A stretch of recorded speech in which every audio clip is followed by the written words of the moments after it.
কর্কট রাশির জাতকদের ক্ষেত্রে 2026কে যদি পর্যবেক্ষণ করতে হয়, তো একটা কথা বলাই যায় যে কর্কট রাশির জাতকরা কিন্তু শুভ বৃহস্পতির প্রভাব পেতে চলেছেন।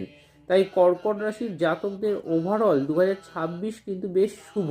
তবে একটা জিনিস যেটা লক্ষ্য করছিলাম, যেহেতু চতুর্থ ভাবের ওপরে রাহুর ক্লকওয়াইজ পঞ্চম দৃষ্টি পড়েছে, তাই এক্সিস্টিং যে নেটিভ প্লেস আছে সেটা চেঞ্জ হওয়ার সম্ভাবনা লক্ষ্য করা যাচ্ছে। তবে কর্কট রাশির জাতকদের 2026-এ নতুন প্রেম আসার সম্ভাবনা লক্ষ্য করা যাচ্ছে, এবং যাদের দীর্ঘদিন ধরে বিবাহ হয়নি তাদের বিবাহের যোগ ক্লিয়ার হইতে শো করে দিয়েছে।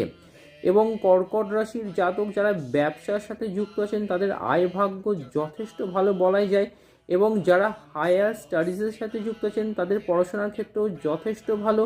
এবং যেহেতু ভাগ্য স্থানের ওপরে বৃহস্পতি গ্রহের শুভ প্রভাব পেতে চলেছেন, তাই যতই বাধা বিপত্তি আসুক না কেন আপনারা সেইটা ওভারকাম করে যেতে পারবেন। তবে জানুয়ারি, ফেব্রুয়ারি, মার্চ, এপ্রিল আর মের 12 তারিখ অবধি পিতৃস্থানে একটু অ্যাফ্লিকশান থাকছে, তাই পিতার শরীর স্বাস্থ্য নিয়ে এই টাইমটা একটু বিশেষভাবে সতর্ক থাকতে হবে। কর্কট রাশির জাতক যেটা করতে পারেন সেটা হচ্ছে মা তারার কোনো ছবির সামনে রোজ মা তারার এই গায়ত্রী মন্ত্রটি 108 বার করে জপ করতে পারেন। মন্ত্রটি হচ্ছে ওং তারাওই বিদ্মহে মহগ্রাওই ধীমহি তন্ন দেবী প্রচোদয়াৎ। ওং ওং তারাওই বিদ্মহে মহগ্রাওই ধীমহি তন্ন দেবী প্রচোদয়াৎ ওং। তাহলে চাটের যে খারাপ প্রভাব সেটা সম্পূর্ণরূপে কমে যাবে।